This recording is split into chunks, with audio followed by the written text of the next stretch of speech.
Olá, senhoras e senhores. Primeiramente, quero desejar a todos um ótimo dia. Com isso, dizer que o diabo é bom, porque bom diabo, entendeu? Brincadeiras à parte. Mas quero me apresentar às senhoras e senhores antes de qualquer outra coisa. Prazer, esse que vos fala é o Deus Saturno, conhecido também como Senhor do Tempo, Senhor da Fertilidade, Senhor da Disciplina, Senhor da Ordem, Senhor da Sabedoria, Senhor do Caos também, certo? Senhor do Contrato, né? Senhor da Fertilidade, Senhor do Tempo, né?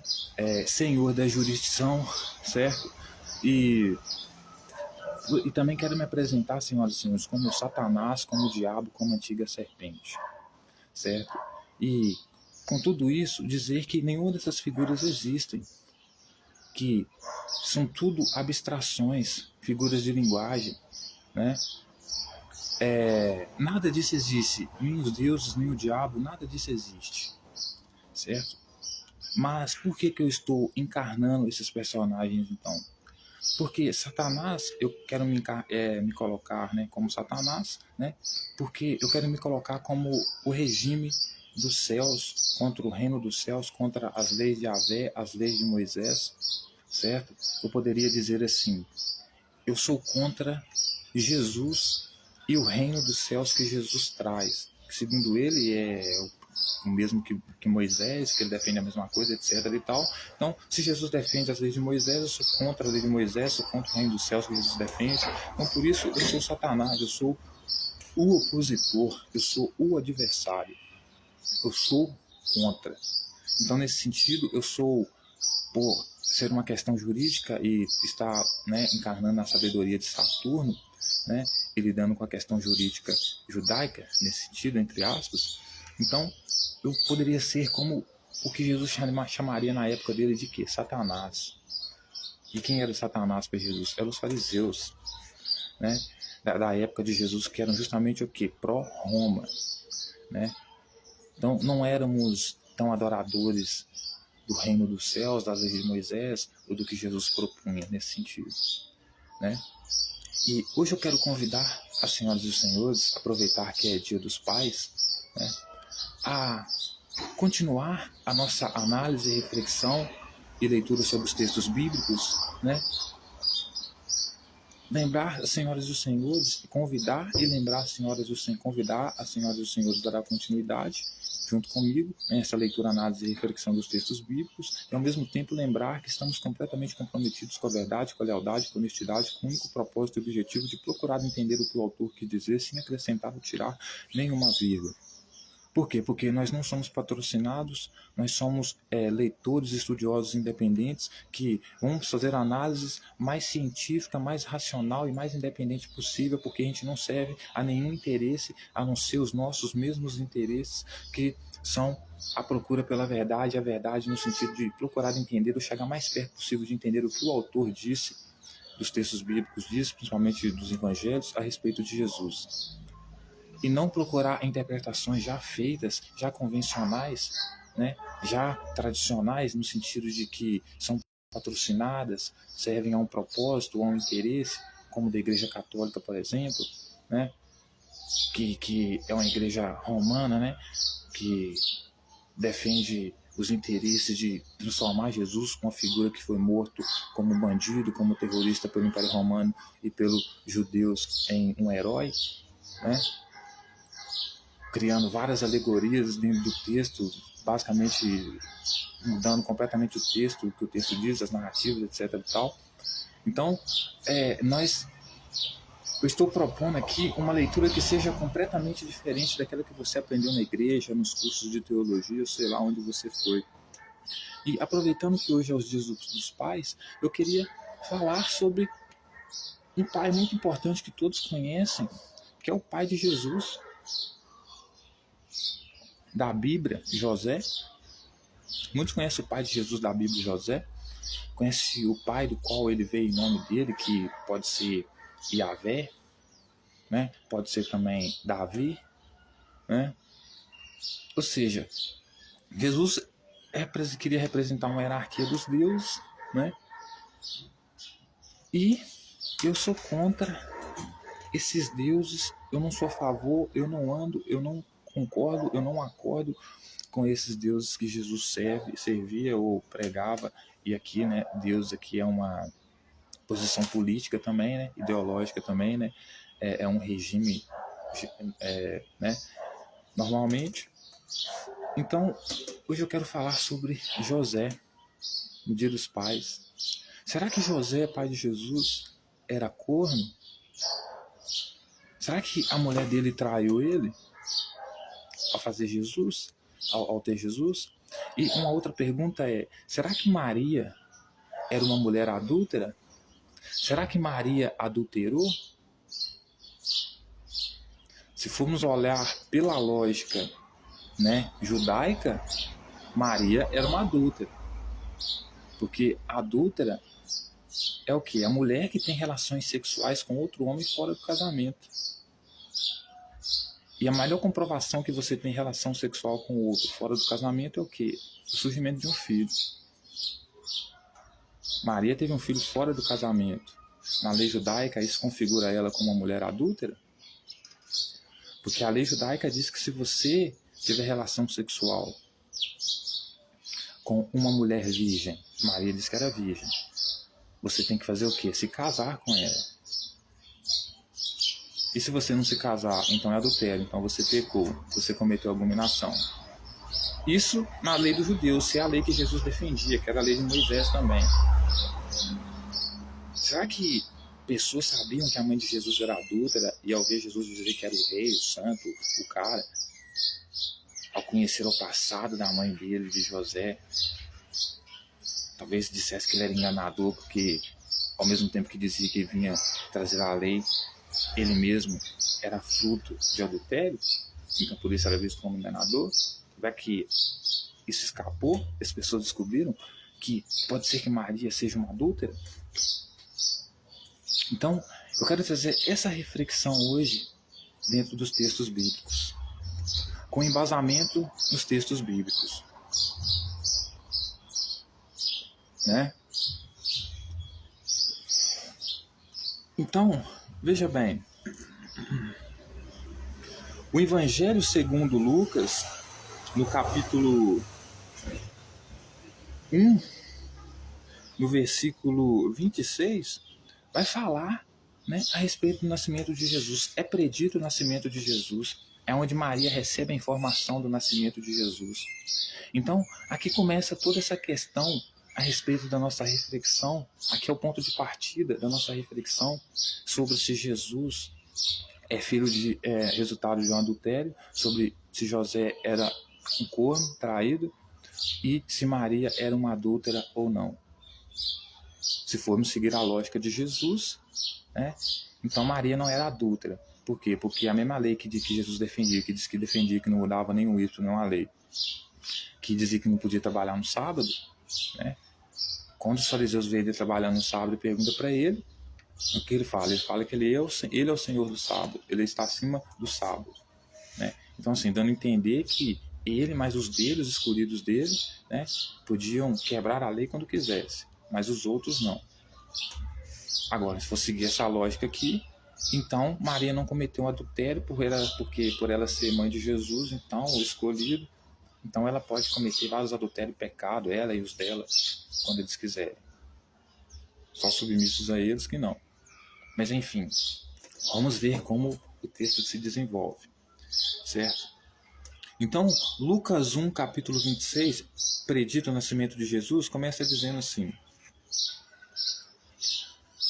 no 6º mês foi o anjo Gabriel enviado da parte de Deus para uma cidade da Galiléia chamada Nazaré, a uma virgem desposada com certo homem da casa de Davi, cujo nome era José. A virgem chamava-se Maria. Aqui já começa uma confusão meio estranha, mas vamos seguir a narrativa do texto, porque uma mulher que é casada, como mulher casada pode ser virgem, né? Mas enfim, vamos lá, né? Talvez casou contra a vontade, né? Porque quem dá mulher para o homem é Deus, e Deus aqui a gente sabe que é o que é imperador, né? Então, se a mulher é um objeto, vai saber que a mulher casou com o cara porque o Deus do cara deu a mulher para ele. E talvez a mulher não tenha nem vontade de transar com o cara, mas eu acho muito difícil, porque se a mulher não fosse submissa ao homem, não dasse para ele, por exemplo, o homem espancava a mulher, né? por isso os casamentos duravam, né? Porque não podia divórcio, né? Coisa que Jesus era contra, né? Então, assim, o divórcio, que é o direito da mulher, né? Quando ele surgiu, o que aconteceu? Milhares de mulheres começaram a se divorciar, né? Por quê? Porque antes não tinha como divorciar, né? Tentava divorciar, tomava pancada do marido, que era ser um objeto sexual na mão dele. O homem era educado, basicamente assim, né? Mas, enfim, voltando pro texto aqui, sem... Então, no sexto mês, foi o anjo Gabriel enviado da parte de Deus para uma cidade da Galiléia chamada Nazaré.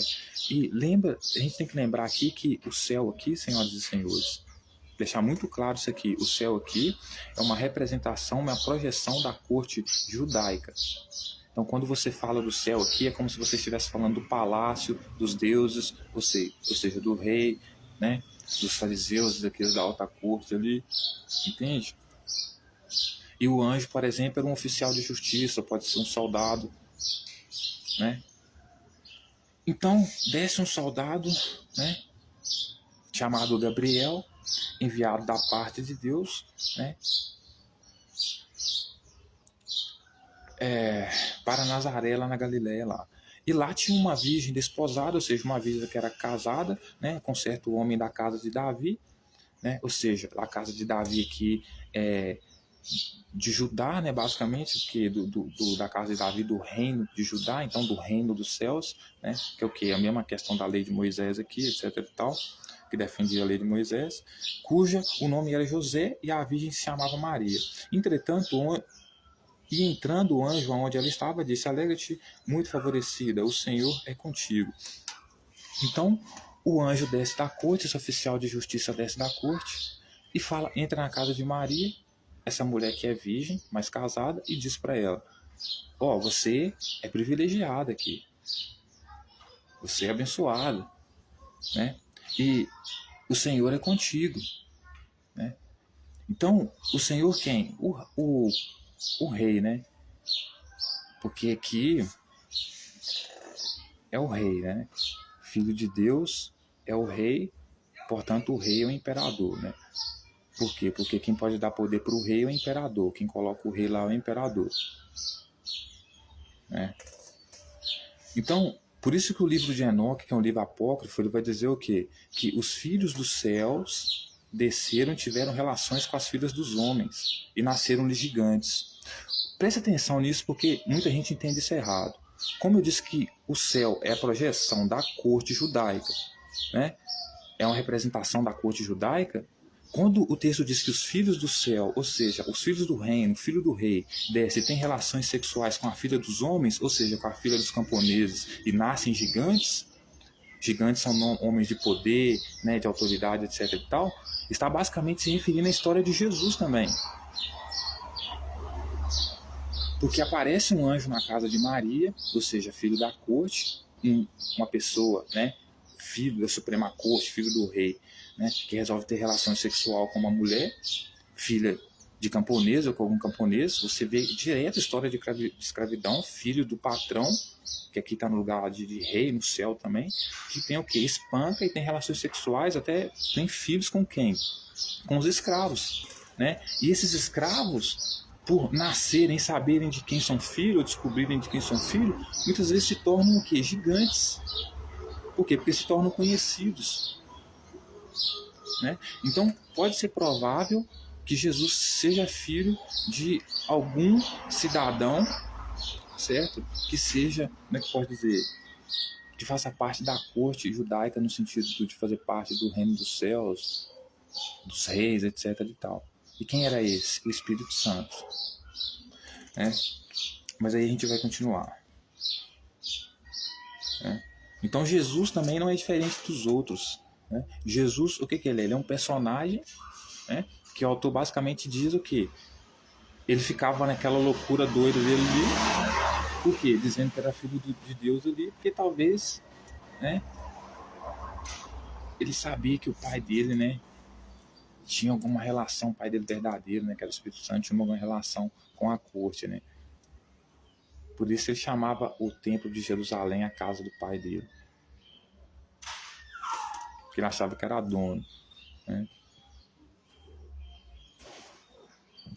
Só que Herodes nem gostava dele, que Herodes que reinava ali, né? Entretanto, entrando o anjo aonde ela estava, disse: Alegra-te muito, favorecida, o Senhor é contigo. Ela, porém, ao ouvir essas palavras, perturbou-se muito e pôs-se a pensar no que significa essa saudação.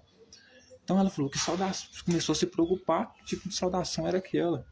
Como que uma camponesa poderia receber um oficial de justiça na casa dela, como o anjo, trazendo uma mensagem do imperador, do rei, que ela era favorecida, que o Senhor havia achado graça nela. Ela, por ser uma camponesa, né, pensou: como assim? O rei interessado em mim, o imperador interessado em mim, eu, camponesa, casada com José? Como assim? Né? Mas mal ela sabia que os reis, filhos dos reis, né, portanto desciam do céu para ter relações sexuais com os filhos dos homens, ou seja, filhos dos camponeses, adoravam transar com seus escravos. Né? Então o anjo foi e disse para ela: Maria, não temas, porque achaste graça diante de Deus. Eis que conhecerás, ou seja, eis que conhecerás e darás à luz um filho a quem chamarás pelo nome de Jesus. Ela conheceria, segundo o anjo, e daria à luz a um filho que iria ser chamado Jesus. Não se conheceria esse filho que seria chamado Jesus, que portanto iria ser rei dos judeus, né? Segundo esse anjo aqui, mas também conheceria o cara que iria engravidar ela. Né? Este será grande e será chamado Filho do Altíssimo. Este será grande e será chamado Filho do Altíssimo. Deus, o Senhor, lhe dará o trono de Davi, seu pai. Então, ou seja, ele iria governar Judá. Né? O anjo prometeu para ela que Deus, portanto o imperador, iria dar para o filho dela o trono que era de Davi, que era o quê? Pai dele.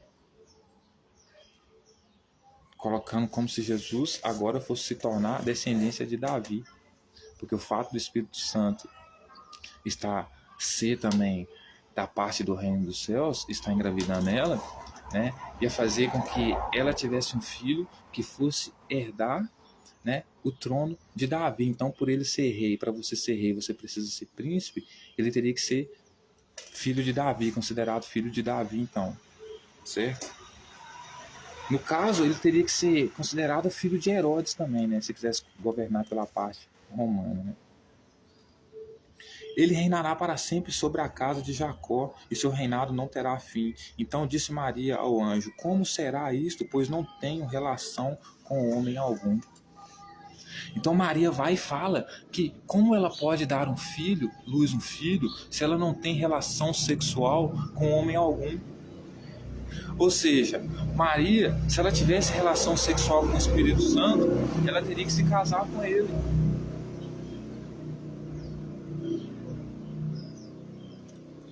Aí respondeu-lhe o anjo: descerá sobre ti o Espírito Santo e, olha só, o poder do Altíssimo te envolverá como a sua sombra. Por isso também o ente santo que há de nascer será chamado Filho de Deus. Então veja que santo aqui também é a pessoa que é filho de Deus, filho da corte. Ou seja, o Espírito Santo, senhoras e senhores, tinha uma vara. Era um ser humano como eu e você, tinha uma vara para poder fazer sexo com Maria. Maria pergunta: como que eu posso dar à luz a um filho que vai ser rei aqui se eu sou virgem? Ou seja, a própria Maria acreditava que para dar à luz ela precisava transar. O povo de antigamente não era burro assim para achar que uma pessoa nascia sem transar, não. Sem coito, não. Como o povo acha hoje em dia, não. A própria Maria falou: eu não tenho relação sexual. Dificilmente eu acredito que seja verdade, porque ele era casado com José. Mas eu não tenho relação sexual. Como que eu posso dar filho a um menino que vai ser rei aqui? Como? Aí o que ele vai falar com ela? O anjo: descerá sobre ti. Ou seja, vai vir sobre você o Espírito Santo e o poder do Altíssimo te envolverá como a sua sombra. Então, o poder do Altíssimo te envolverá, ou seja, te cobrirá. Como você é virgem e não pode ter filhos, ele vai vir e vai te encobrir no sentido de te envolver na relação para fazer o filho, e te encobrir também no sentido de te proteger. Né? Usar o poder dele para te proteger, por ser filho da corte. Parece que não era, porque não pôde salvar Jesus da morte, né? Contra Roma. Então, envolver ela como a sua sombra também seria não só atrair ela, pode ser tirar a virgindade dela, porque o plano de Yahvé era fazer com que uma virgem desse à luz, ou seja, a mulher ficasse virgem até o tempo que o pessoal de Yahvé lá quisesse que ela gerasse alguém, porque a mulher não tinha direito nenhum, ela poderia ter se casado com José, né? Mas está lá apenas para reproduzir para a galera lá do rei. Né? Então, o poder do Altíssimo te envolverá como a sua sombra. Por quê? Porque o medo de Maria é: como é que eu vou poder ter um filho se eu não faço sexo, se eu sou virgem? Aí ele fala para ela: não, calma, o Espírito Santo é uma baita de uma rola. Basicamente assim. Ele vai te envolver como a sua sombra. O que ele quer dizer com essa expressão? Ele vai te envolver como a sua sombra.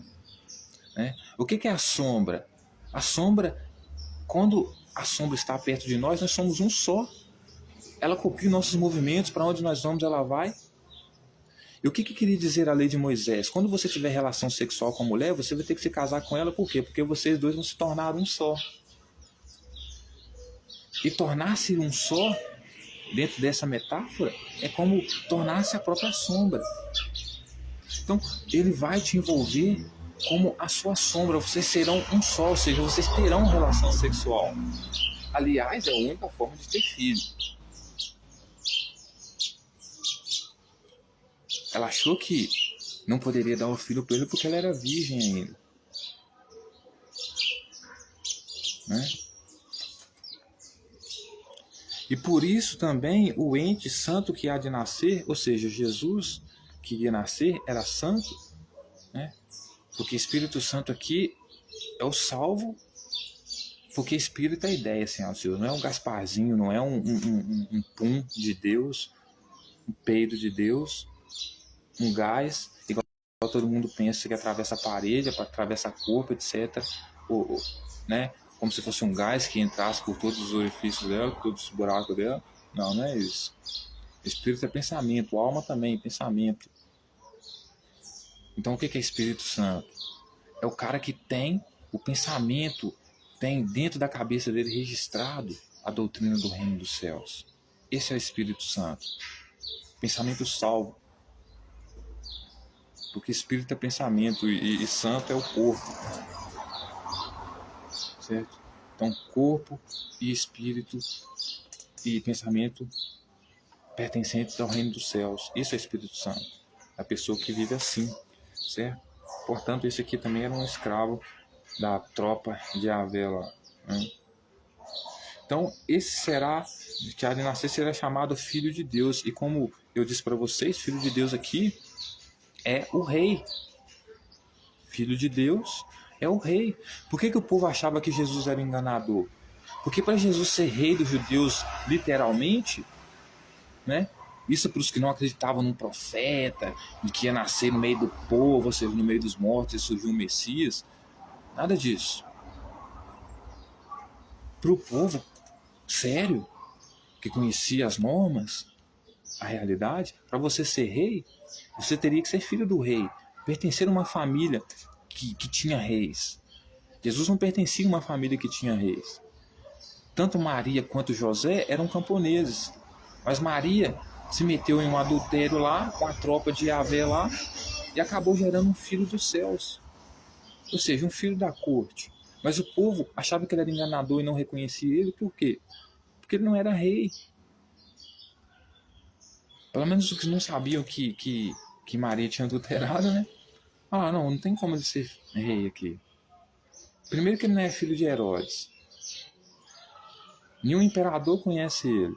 E quem estabelece rei para poder para o rei aqui é o imperador.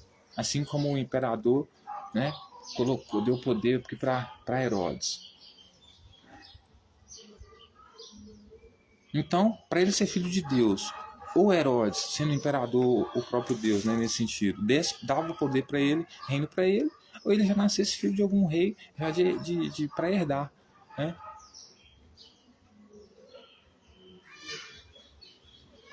E não é o caso dele. Ele é filho de José e Maria. Acho que por isso que ele não queria que as pessoas soubessem, né? Na verdade, as pessoas nem sabiam, os judeus nem sabiam o que estava acontecendo. Na verdade, apareceu um tal de anjo Gabriel lá dizendo que ia descer alguém da parte de Deus lá para poder gerar um filho nela, né? Sei, né? Vai saber, né? Na verdade, ele se tornou um gigante no meio do povo, né? No sentido de ser reconhecido, né? Homem de sucesso, de poder, como diziam os livros apócrifos, né? Ou seja, sendo consequência, então, da relação sexual entre os filhos dos homens e os filhos de Deus, né? Ou seja, os filhos da corte. Aí o texto vai continuar dizendo assim: Isabel, a tua parente, igualmente concebeu um filho à sua velhice, sendo já o 6º mês para que diziam ser fértil, porque para Deus não haverá o impossível e todas as suas promessas. Então disse Maria: aqui está a serva do Senhor, que se cumpra em mim conforme a tua palavra. E o anjo ausentou-se dela. Então ela foi, pegou e disse para o anjo que se cumprisse a palavra do Senhor dela sobre a vida dela. O anjo foi e se ausentou dela. Aí, veja bem que agora a gente vai falar um pouco sobre José, porque José, como José fica no meio dessa história? Ele é casado com a mulher, não transa com a mulher, pelo menos segundo o que a mulher diz, segundo os autores, né? E descobre que a mulher está grávida. E o filho não é do cara. E o cara segue a lei mosaica. O cara faz parte da casa de Davi, do reino dos céus. Então, para ele, é inaceitável conviver com uma mulher que espera um filho que não é dele. Por quê?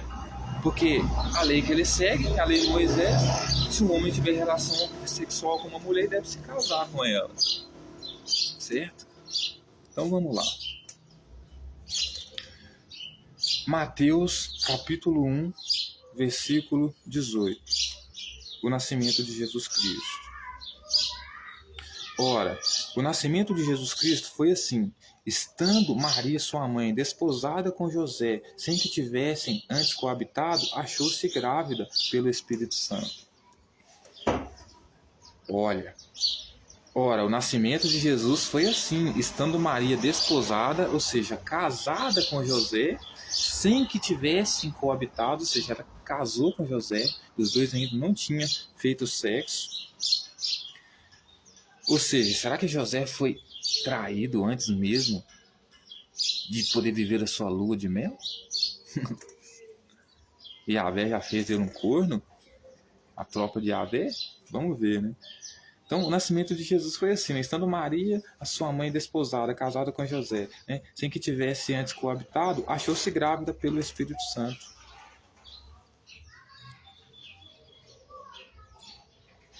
Então, ela achou-se grávida pelo Espírito Santo.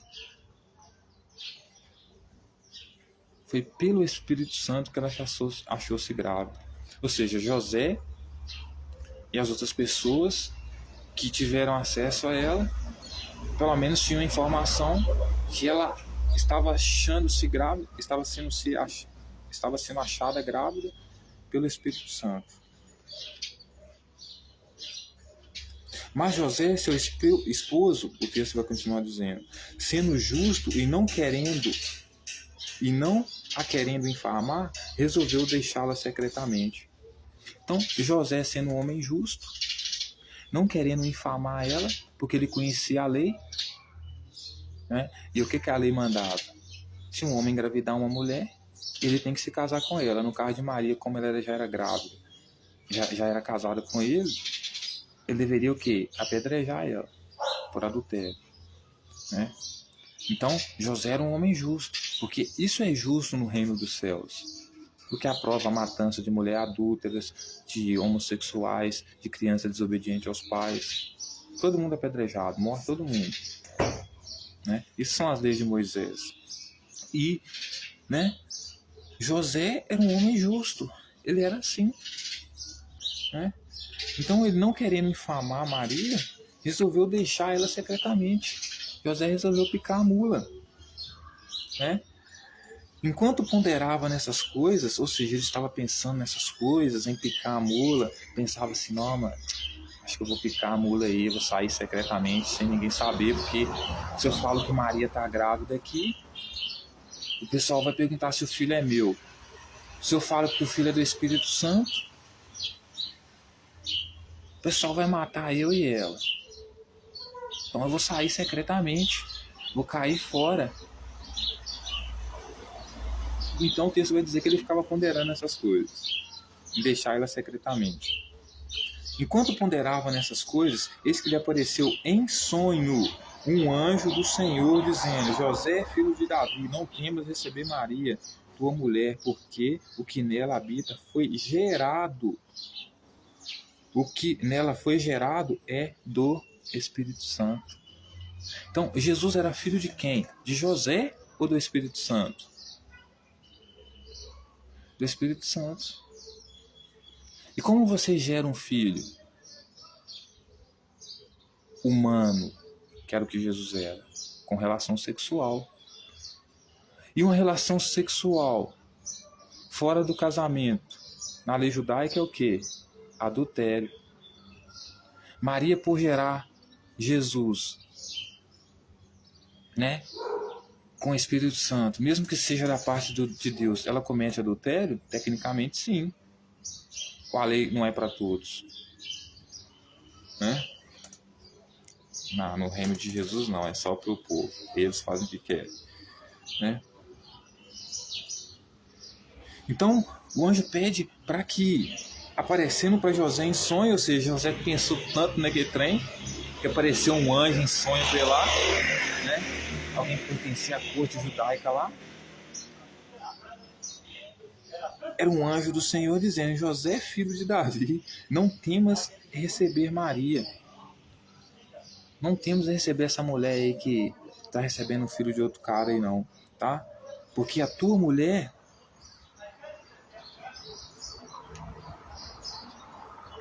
porque o que foi gerado nela é do Espírito Santo. E ela dará à luz e porá o nome de Jesus, porque ele salvará o povo dos pecados dele. Então José recebe a notícia, não foi nem na vida real, foi em sonho, porque pensava muito nisso, então com certeza teve uma alucinação com isso. Imaginava, né, que era alguém da corte, porque o pessoal da corte tinha esse costume aí de, né, na época de Jesus, de, né, pessoal do céu lá, de fazer filhos assim, né, nas mulheres. Então falou para ele aceitar Maria, para ele não deixar Maria, né, porque o que foi gerado nela, né, é do Espírito Santo. Então, ô José, o Espírito Santo comeu sua mulher aí, fez um filho de você aí, você é um corno, mas você não pode separar dela não, né? Ora, tudo isso aconteceu para que se cumprisse o que lhe fora dito pelo Senhor por intermédio do profeta. Eis que a virgem conceberá e dará à luz a um filho, e ele será chamado Emanuel, que quer dizer Deus conosco. Então, veja bem, havia alguns profetas que pregavam em nome do reino dos céus, cuidado dos pecadores, como o evangélico doido que sai pregando, gritando na rua: vocês vão morrer, idólatras que adoram outros deuses, homossexuais, mulheres adúlteras, Deus vai vir e vai matar todo mundo, nós estamos vindo para tacar o cerol, hein? Né? Então, os profetas haviam escrito, né, que uma virgem, uma mulher que era virgem, né, ou seja, a mulher que fosse conceber Jesus, ela teria que ser virgem. Por quê? Porque para conceber Jesus teria que ser a primeira relação sexual dela. Por quê? Porque para Jesus ser rei, teria que seguir uma tradição de ser o primogênito, né, entregue portanto, ao papel de sacerdote, de lutar pelo reino dos céus, né? E essa virgem conceberá e dará à luz um filho, e lhe será chamado Emanuel, né? Então, ou seja, os profetas queriam que uma virgem desse à luz. Tem como uma virgem dar à luz? Não, a não ser que ela perca a virgindade, que foi o que aconteceu com Maria. Mas ela foi a virgem escolhida para dar à luz. Tecnicamente falando, na realidade, né, para a época deles não tinha inseminação artificial, né? Então, o que acontece? Teve relação sexual com o Espírito Santo, sim. Adulterou, sim, né? E o anjo pediu para José não cair fora, porque o que ela estava gerando ali era um filho da corte, era um gigante, porque quem havia feito filho nela era um filho da corte dos céus. Por quê? Porque ele iria representar, o nome dele seria Emanuel, Deus conosco. Ele seria o próprio Deus, né? Para quê? Para salvar o pecado, salvar o povo do pecado deles. Porque o povo vivia, né, adulterando, era tudo na homossexualidade, estava nem aí, pô. O povo vivia como queria, estava cagando com essas leis do reino dos céus aqui. Por isso que eles matavam profetas, né? Toda vez que chegava um profeta, eles matavam. Porque o profeta trazia essas mensagens aqui, né? Que viria alguém trazer o reino dos céus, né? Iria fazer as pessoas se arrepender do pecado delas, de viverem a vida delas do jeito que elas queriam. Era isso que Jesus, né, queria, né? Então, o que tinha sido dito por intermédio do profeta é que eis que uma virgem conceberia e daria à luz. Ou seja, essa mulher, ela seria escolhida pela tropa de Yahvé, mesmo que ela se casasse e permanecesse em virgem, até que a tropa de Yahvé, junto com o Espírito Santo e sua outra patota, resolvesse então engravidar essa virgem para que ela pudesse dar à luz a um filho, porque a única forma de você engravidar é fazendo sexo, né? Ainda mais na época dela. Aí o texto vai dizer: despertado José do sono, fez como lhe ordenara o anjo do Senhor e recebeu a sua mulher. Então José lá ia picando a mula. Teve um sonho lá, um pesadelo, que isso aqui é um pesadelo. Um cara que aparece no seu sonho dizendo que você tem que ficar com a sua mulher aí porque você está gerando um filho aí de uma facção aí, né? Porque é isso que o grupo de Jesus era visto como uma facção que queria tomar o poder. Esse filho, você recebe no sonho, né? Pesadelo. Essa mulher vai. A sua mulher, que não te dava, foi escolhida por uma facção para gerar um filho dessa facção, e por isso ela não te deu até agora. E você não pode se separar dela, mesmo sabendo que os outros judeus que não concordam com Jesus ser rei deles e toda essa patatagem aí, né? Vão matar. Vão matar você, por quê? Porque você, né, está sendo condizente com adultério, né? Então, depois desse pesadelo, que vai se chamar de sonho, José então recebeu sua mulher. Contudo, não a conheceu. Não a conheceu como o quê? Como mãe de um filho legítimo seu, como esposa. José foi obrigado a ficar com uma mulher que estava gerando um filho de outro homem, de uma facção ali, que dizia ser da casa de Davi, pertencente a Moisés, mas que o próprio povo judeu não queria. Então não sei da onde Jesus estava tirando essa autoridade dele. Esse anjo mentiu provavelmente para Maria, mentiu provavelmente para todo mundo, né? Então o texto vai dizer: contudo não a conheceu enquanto ela não deu à luz a um filho, a quem pôs o nome Jesus. Então, enquanto Maria não deu à luz ao filho chamado Jesus, né, José não reconheceu. Por que José não reconheceu? Por quê? Porque José reconheceu um filho dela que não fosse filho da corte nesse sentido, poderia fazer com que ele, quanto ela, também pudesse ser apedrejada. Certo? Então, senhoras e senhores, vamos continuar aqui, porque a gente vai ver então e continuar vendo se Jesus realmente era filho de uma mulher adúltera, se Jesus condenava a sua própria mãe por adultério? Se ele sabia disso? E o mais importante, se ele, por ter crescido nesse ambiente tão tóxico, a qual ele foi programado e destinado, seria capaz de matar a própria mãe para defender o seu interesse ideológico, político, religioso. Certo? Então, senhoras e senhores, por quê? Porque ele mesmo disse que no reino dele não entraria adúltera. Mulher tem relacionamento sexual fora do casamento, e a mãe dele teve. E aí? Só que antes disso, eu quero chamar a atenção, antes da gente ler a questão da mulher adúltera, para uma questão muito importante, senhoras e senhores, que é como Jesus se dirigia à mãe dele. Como Jesus se comunicava com a mãe dele, como Jesus a chamava, tá? E por esse motivo,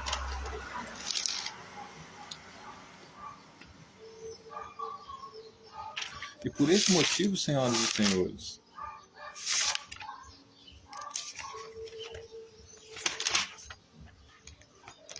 para entendermos como que a mãe de Jesus, como que Jesus falava com a mãe dele,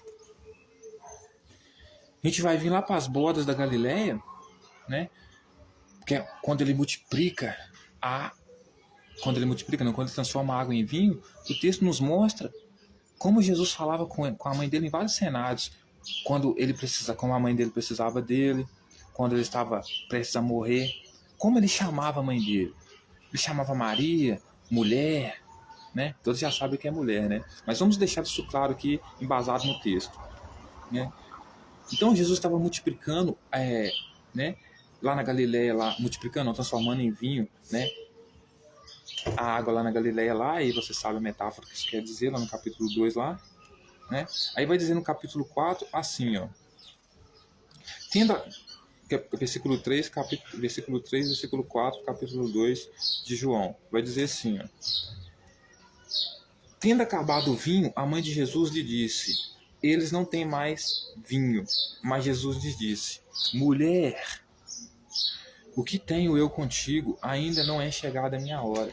Então, como que Jesus falava com a mãe dele, senhoras e senhores? Como que ele chamava a mãe dele? De quê? Mulher. Ele chamava ela de Maria? Não. Ele chamava ela de mãe? Não. Ele chamava ela de preta? Não. Ele chamava ela de fofa? Não. Ele chamava ela de quê? Mulher. É muito importante prestar atenção nisso, tá? João, capítulo 19, versículo 26, tá? Vendo Jesus a sua mãe e junto a ela ao discípulo amado, disse, mulher, eis aqui o teu filho. Depois disse ao discípulo, eis aqui a tua mãe. Dessa hora em diante o discípulo a tomou para casa. Então, mesmo quando Jesus, no momento de sofrimento, onde ele está morrendo, né, onde ele poderia, como toda pessoa, ou a maioria, dizer mamãe, alguma coisa mais natural nesse sentido, ele vai e chama mesmo assim, nos últimos dias, nas suas últimas horas, pela mãe dele como mulher. Então, a forma como Jesus chamava a mãe dele era mulher. Jesus se dirigia à mãe dele como mulher. Aí, no capítulo 20 de João, no versículo 15, a ressurreição de Jesus, perguntou-lhe Jesus, quando a mãe dele estava lá na porta do sepulcro, lá, né? Quando viu lá que o corpo dele não estava lá. Perguntou-lhe Jesus, mulher, por que chorares? A quem procuras? Ela, supondo ser ele, o jardineiro, respondeu, Senhor, se tu tiraste, né, o corpo do meu filho daqui, onde puseste, onde levarei, né? Ela vai pedir para ele, né, perguntar para ele onde que ele pôs o corpo do filho dela, onde que ele levou, porque ela acha que é o jardineiro. Mas enfim, você vê que em todas as situações em que Jesus se dirige à mãe dele, em cenários muito diferentes, o autor do texto tenta nos mostrar que Jesus se dirige à mãe dele por mulher, né? E isso não é, senhoras e senhores, à toa. Existe um objetivo aqui. Por quê? Porque eu entendo que o autor fez com que Jesus chamasse a mãe dele de mulher tantas vezes para explicar ou aplicar na mente dos seus leitores que eles entendessem e guardassem na cabeça que Jesus chamasse a mãe dele de mulher. Justamente por quê? Porque Jesus manda condenar a mãe dele por adultério. Por quê? Porque, mais uma vez, ele chama aquela mulher do adultério, que foi pega em adultério, de mulher. E por que ele manda condenar? Porque ele manda quem não tem pecado atirar a primeira pedra. Então, quem não tem pecado é quem não adulterou, atira a primeira pedra. Só precisava de testemunha. Porque assim mandava a lei. Se tiver 2 testemunhas, pode chumbar a pedra. Se quiser levar no sacerdote também para ele atirar a primeira pedra, pode levar. Né? Então, a minha pergunta desde o começo foi: será que o fundamentalismo religioso aplicado a uma criança desde a infância pode fazer com que ela cresça radical o suficiente de matar os seus próprios pais por causa da seita, por causa do movimento, por causa de em defesa da sua ideologia? Pode, senhoras e senhores. E Jesus é a maior prova disso. E hoje eu venho trazer essa reflexão para as senhoras e senhores em dia dos pais, certo? Porque veja bem o que o texto vai dizer, senhoras e senhores, da mulher adulta, tá? Jesus, entretanto, foi para o Monte das Oliveiras, de madrugada voltou novamente para o templo e o povo ia ter com ele assentados ensinava. Os escribas e fariseus puseram em sua presença uma mulher surpreendida em adultério e fazendo-a ficar de pé no meio de todos, disseram: Jesus, mestre, esta mulher foi apanhada em flagrante adultério.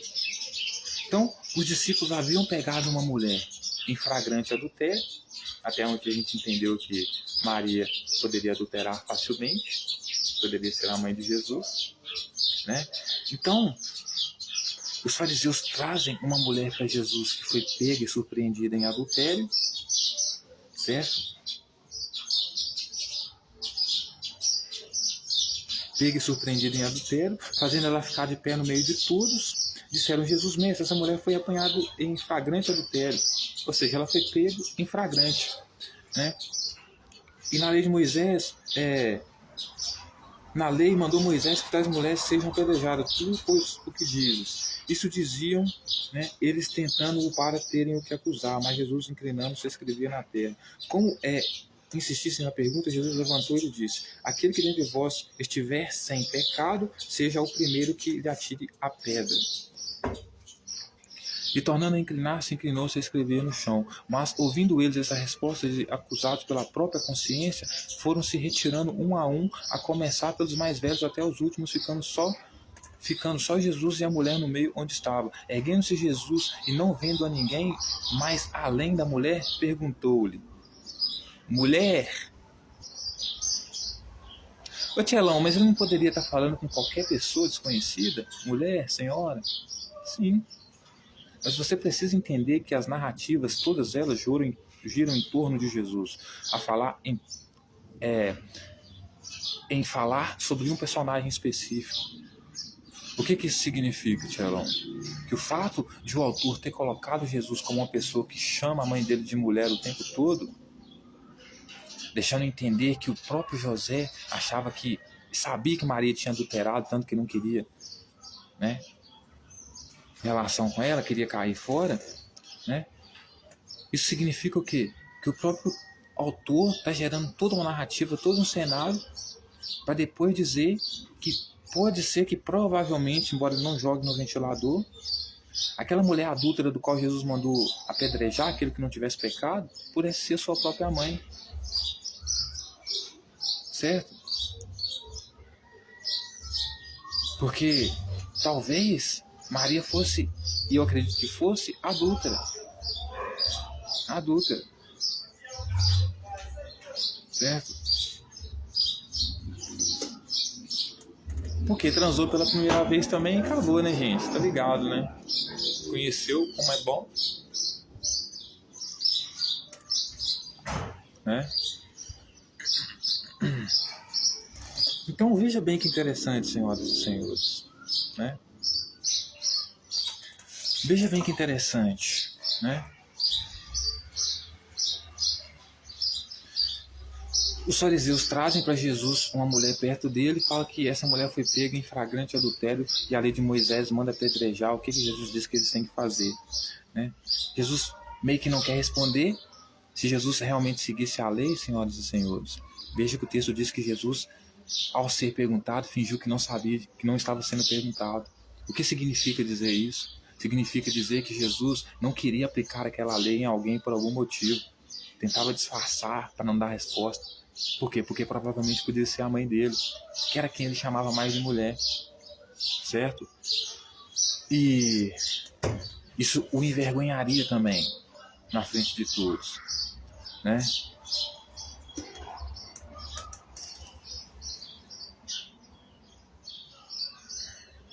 Então ele fala para Jesus, mandou nós, ô Jesus, na lei de Moisés, que a gente apedreje a mulher.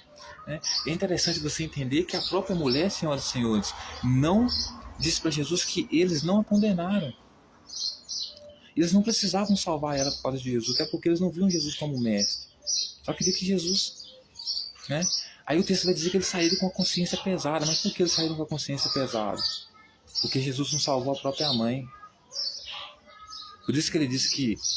Né? Por isso que ele disse que a família dele é aquele que faz a vontade do pai dele. E a vontade do pai dele é o quê? A lei de Moisés, que você não seja adulto. Né? Então Jesus era um cara que não salvava a pele da própria mãe por causa de uma lei, de uma ideologia, de uma crença, de um movimento idiota. Né?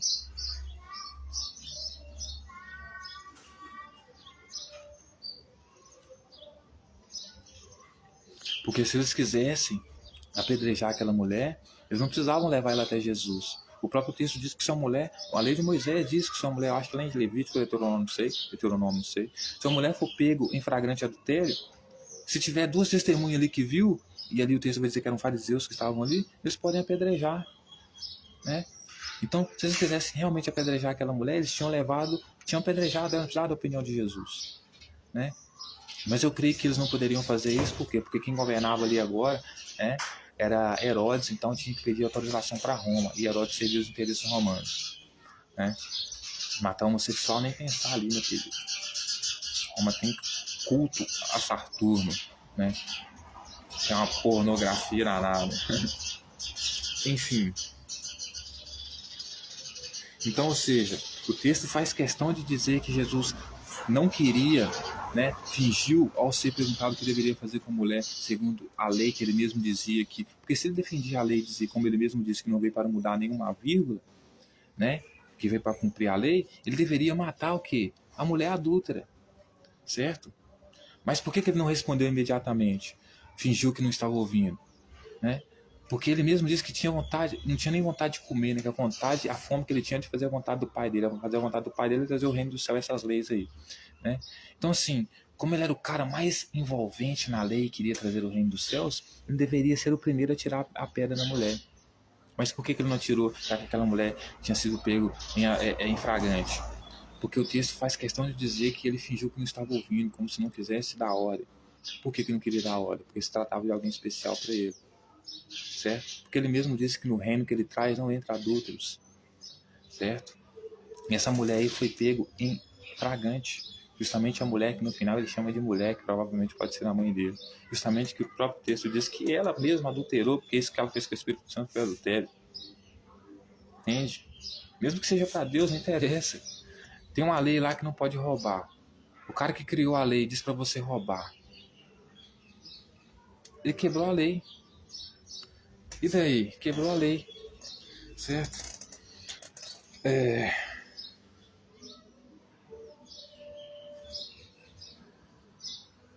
Então eles continuaram perguntando.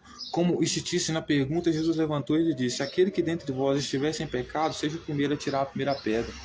Né? Aí então lhe perguntaram: tirar a primeira pedra. Então inclinou-se e continuou a escrever no chão, mas ouvindo eles essa resposta, acusados pela própria consciência, foram se retirando. Mas por que eles já ficaram acusados pela própria consciência? Porque essa mulher que eles levaram ali, e a lei inclusive manda honrar pai e mãe, a lei dos judeus, né? Por que eles ficaram com consciência pesada? Porque aquela mulher, porque eles iriam matar uma mulher apedrejada? Não, porque a lei dava legalidade para eles matarem. Mas por que já que tinha sido pego em flagrante. Mas por que então que eles ficaram com a consciência pesada? Ao ver Jesus mandar tirar a primeira pedra quem não tinha pecado, ou seja, se algum deles ali não tivesse adulterado, estivesse seguindo certinho a ordem, poderia tirar a primeira pedra na sua própria mãe. Ou seja, sair de consciência pesada porque se a gente realmente deixasse, Jesus mataria a própria mãe, né? Aquele que não tem pecado, atira a primeira pedra. Ou seja, colocou ele no meio de todo mundo para ver o que ele ia fazer com a própria mãe, né? Já que ele defendia muito o reino dos céus, ele defende o reino dos céus, cuidado do adultério, cuidado homofóbico. Então vamos trazer a mãe dele que é homofóbica, que é adúltera, para ver o que ele vai fazer com ela. Né? Aí o pessoal percebeu, né? Se tivesse poder realmente nas mãos, ele matava ela. Então saiu todo mundo com consciência pesada, porque cara poderia ter entregado a própria mãe do cara para ser morto por ele, né? Leia as entrelinhas, você não vai ver esse tipo de interpretação em lugar nenhum, cara. Então foram se retirando um por um, começar pelos mais velhos até os últimos. Aí o texto vai dizer: erguendo-se Jesus, não vendo mais ninguém, além da mulher, perguntou: mulher, onde estão aqueles teus acusadores? Ninguém te condenou? Respondeu ela: ninguém, Senhor. Então ele disse Jesus: nem tão pouco eu te condeno, vais e não peques mais. A mesma coisa que ele falou lá né? Por que você vai e não peques mais? Porque ele considera pecado adultério. Vai e não peques mais por quê? Porque no reino que ele vem trazer, você não pode ser adúltero, porque no reino que ele vem trazer você não entra. E se for sua mãe, Jesus, não entra. Não entra. Certo? Então, a que nível a religião pode, né, fazer a lavagem cerebral na cabeça da pessoa, né? Então o texto vai dizer que Jesus perguntou para ela, né, se os acusadores dela não condenaram ela, e ela vai dizer que não. Ou seja, eles não matavam mulher adúltera ali. Tanto que não matavam mulher adúltera ali que tinha direito a divórcio, né? Coisa que Jesus não queria, porque ele, segundo ele, você não podia nem pensar em adultério. Se pensar em adultério já pecou. E se pecou, você sabe o que acontece, né? O que acontece com os pecadores, né? É fogo, é pedrada, né? Então, respondeu ela: ninguém, Senhor, ninguém me condenou. Aí ele vai falar, aí porque, né, eles não condenaram, então Jesus condenado não ia funcionar em nada, né? Poderia acontecer o contrário, se condenasse ela ali, né? Acontecesse alguma coisa com ele, né? Porque ele era o mais radical ali, né? Então ele vai dizer: nem tão pouco eu te condeno, mas vai e não peques mais. Mas por que não peques mais? Porque, né, segundo a loucura na cabeça dele, né, ele vai trazer o reino dos céus, vai estabelecer o reino dos céus, e aqueles adúlteros ali do reino que ele vai estabelecer enquanto estiver vivo, né, vai matar todas as mulheres adultas, e aquela mulher ali ser a mãe dele ou não, ou aposto que sim, que fosse, poderia ser morta, certo? Aí, para terminar, senhoras e senhores,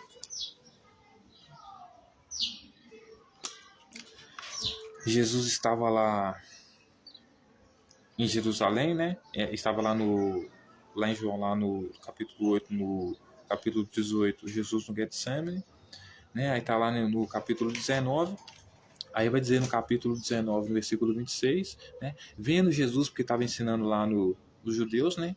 Vendo Jesus a sua mãe e junto a ela os discípulos, amado disse: mulher, eis aí o teu filho. Depois disso, o discípulo e a tua mãe.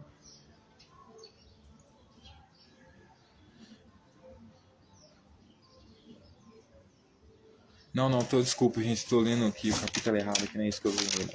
Mas é outra coisa aqui, desculpa, eu estou retornando um capítulo aqui, ó. Ah, tá, a família de Jesus, tá? Então, no capítulo de Mateus, versículo 12, no capítulo 12, né, versículo 46, vai dizer assim, família de Jesus, né? Falava ainda Jesus ao povo, e eis que sua mãe e seus irmãos estavam do lado de fora, procurando falar. E alguém lhe disse: a tua mãe e teus irmãos estão lá fora querendo falar-te. Porém, ele respondeu aos que lhe trouxeram aviso: quem é minha mãe e quem são meus irmãos? E estendendo a sua mão para os discípulos, disse: eis minha mãe e meus irmãos, porque qualquer que fizer a vontade de meu Pai Celeste, esse é meu irmão e minha mãe. Então, Jesus estava lá fazendo os ensinamentos dele para o povo lá. Chegam os irmãos dele, mas a mãe dele do lado de fora, né? E pede para chamar ele, né? Aí fala, seu Jesus, sua família está te chamando. Aí o que Jesus fala? Né? O que Jesus fala? Né? Minha família, minha mãe e meus irmãos são os meus discípulos, aqueles que fazem a vontade do meu Pai. Como se ele estivesse dizendo que a família dele não era aquela de sangue. Sabe por quê?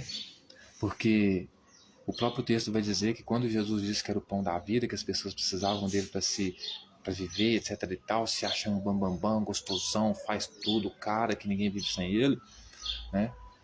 O texto vai dizer que os próprios irmãos de Jesus falaram, Jesus, você fica querendo se mostrar aí? Vai, sai daqui, vai para outros lugares se mostrar aí, porque os próprios irmãos, nem os próprios irmãos criam em Jesus. E Jesus dizia que quem cresce nele estava crendo no Pai dele. E quem estivesse crendo nele estava fazendo a vontade do Pai dele. Então, ele estava basicamente dizendo que a família dele não era aquela de sangue, porque justamente as primeiras a não aceitarem Jesus como rei, como a divindade, era a família dele. Então, veja que a própria Maria, que foi a pessoa que gerou Jesus com essa notícia de que ele seria rei, não era a pessoa que dava tanta credibilidade para essa notícia assim. Por quê? Porque era mais lúcida que Jesus. Porque na realidade mesmo, os judeus, o rei dos judeus ali era Herodes, certo? E o próximo que viesse seria o que Roma colocasse, ou que outro império colocasse.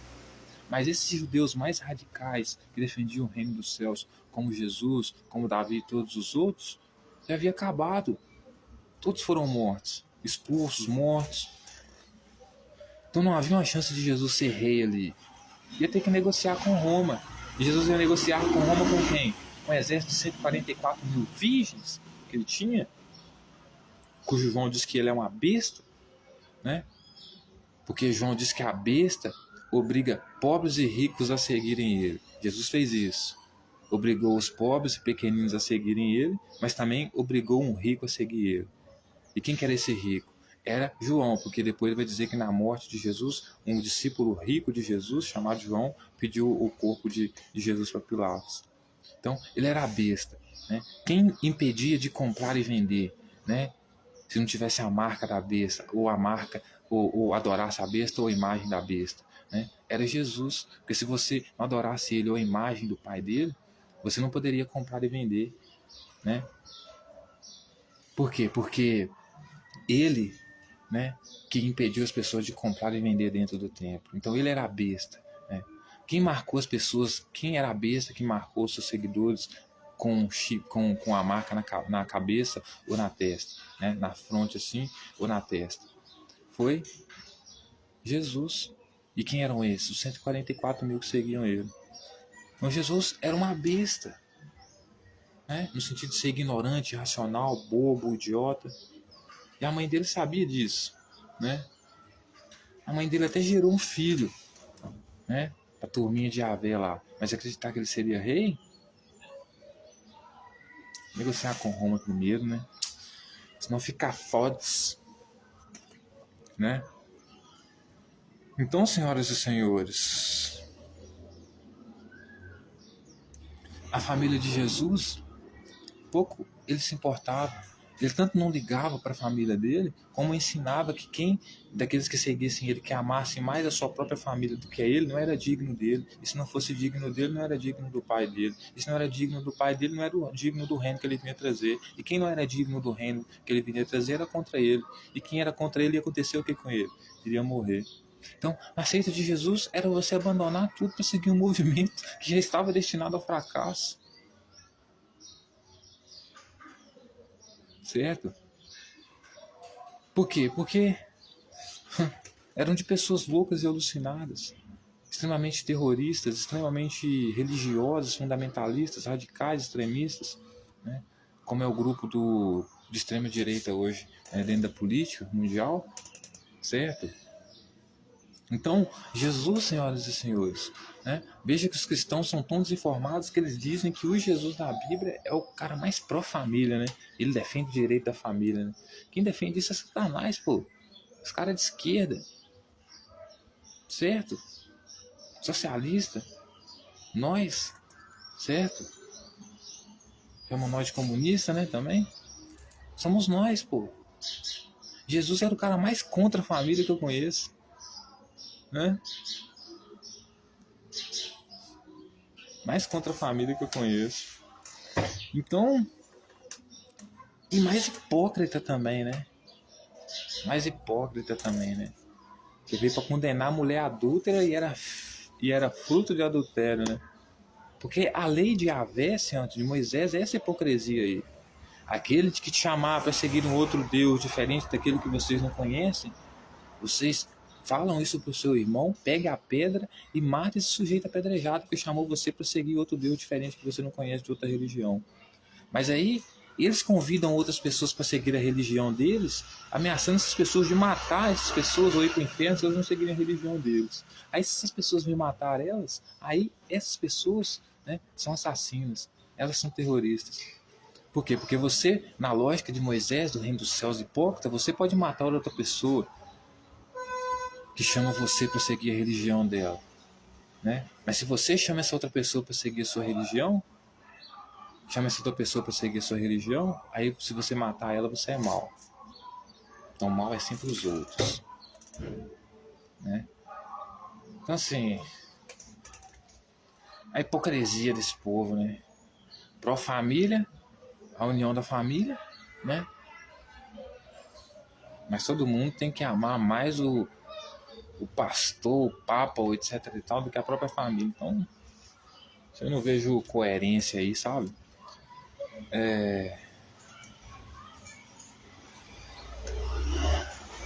Então, ou seja, Jesus não considerava a mãe dele, não era tanto amoroso com a mãe dele assim, né? E tanto por ele não considerar a família dele, porque ele achava que a família dele não fazia a vontade de Deus, que fazer a vontade de Deus era fazer a vontade dele, né? Aí que cara idiota. Então não era a família dele. A família dele eram os discípulos dele, que fazia como ele queria, se humilhava para ele como uma criança. Isso que ele pedia, né? Você tem que se humilhar para mim como se você fosse uma criança. Aí você vai ser maior no meu reino, né? Então se você imagina a mãe dele tendo que se humilhar para ele, né? Então a pergunta que eu deixo final é realmente ético, senhoras e senhores? É realmente viável? É aceitável? É plausível? É bom? É agradável que você permita com que uma criança inocente, que ainda vai ter sua personalidade formada, a sua crença, né? E a pessoa que ela vai se tornar no futuro, ser ingressada dentro de uma religião com coisas que ela vai aprender e que dificilmente vai se vincular, porque cientificamente, desvincular isso quando estiver maior, porque cientificamente a gente sabe que o cérebro da criança, ele é como um HD zerado quando ela nasce, então você tem como formar toda a postura de crença, tudo que você quiser a respeito dessa criança, né? E se essa criança, quando cresce, sai fora do controle, como Jesus saiu fora do controle, né? Porque o texto diz que Maria consagrou Jesus quando ela era novo ainda, né, no tempo, né? E se revolta contra a própria mãe, coloca mais aceita ou as suas crenças acima de sua própria família, respeita e amor sua própria família. Não seria mais ético, senhoras e senhores, mais justo, permitir com que cada adulto não colocasse nenhuma criança em nenhuma religião nem nada disso? Porque qualquer leitura que a religião faz da realidade é burrice, é ignorância. A religião não conhece a realidade. O pessoal de 2000 anos atrás não tem a metade da informação que nós temos hoje, certo? Então não seria mais ético você pegar a criança, dar para ela uma boa cultura, uma boa educação, tudo que é necessário, né? E quando ela crescer, então apresentar para ela o mundo da religião, porque ela vai ter capacidade intelectual de julgar aquilo, se ela quer seguir ou não. E aí você pergunta se ela quer seguir a religião ou não, do que fazer isso com ela quando ela ainda é pequena, quando sua mente está sendo formada, né? Impedindo todas as possibilidades dela conseguir se livrar dessas crenças quando estiver maior, e pode ser que transformando isso cada vez mais de uma forma radical se torne um problema para todos, para a ordem social, como Jesus era, Será que é ético enfiar religião na cabeça das crianças desde pequeno, sabendo todos os riscos que ela corre? Então, como reflexão nesse Dia das Famílias, creio que muitos estarão juntos, celebrando em nome de Jesus.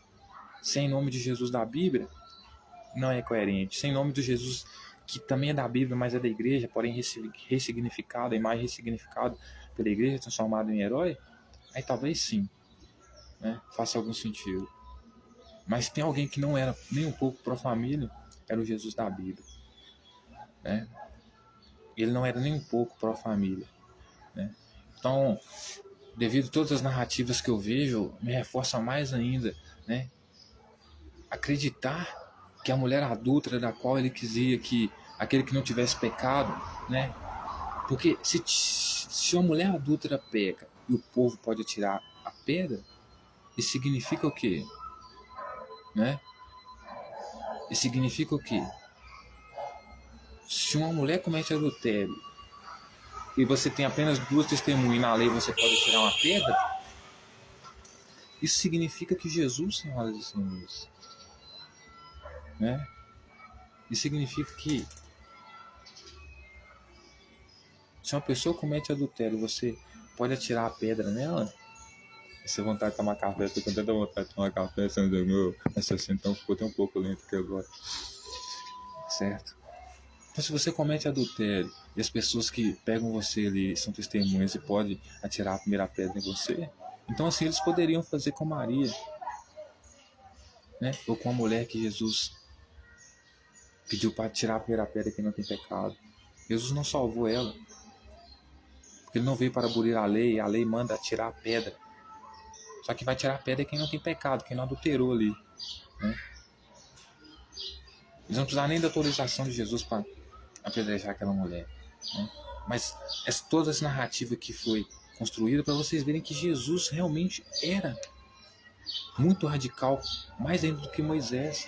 Tanto que Moisés ainda aprovava o divórcio, Jesus nem aprovava o divórcio. Se você pensasse no divórcio, você já cometia o crime de adultério. Então, ele realmente veio para seguir a lei e não abolir. É claro que ele fazia o que queria, né? Ele e os dele. Mas para os outros, não, né?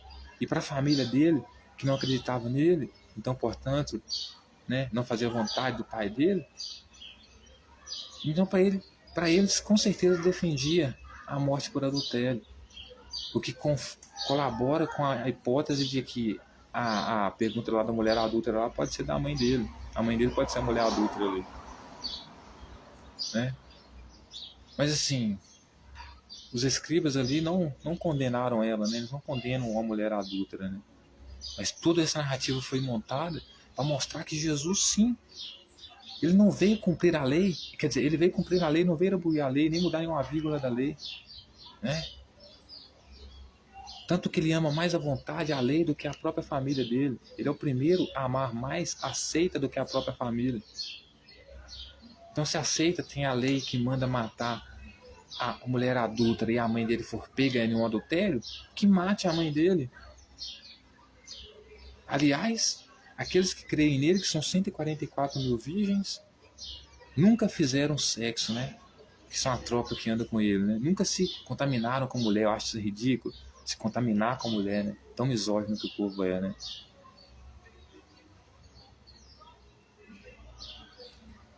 Então, senhoras e senhores, esse é Jesus, né? Esse é Jesus. E também desejar muita força, né, mano? Terminando aqui agora, desejar muita força para o nosso BRICS que tá vindo aí, né? A gente poder se livrar desse país cristão aí, né? Hipócrita, chamado Estados Unidos, né? Fazer negócios com povos diferentes, como ótimos relacionamentos com a Rússia, né? Que também é cristão por sua vez, mas não é hipócrita como os Estados Unidos e também não fica interferindo nas questões internas do Brasil como os Estados Unidos faz. E a China, mano, que eu acho maravilhoso. Eu gosto demais da China.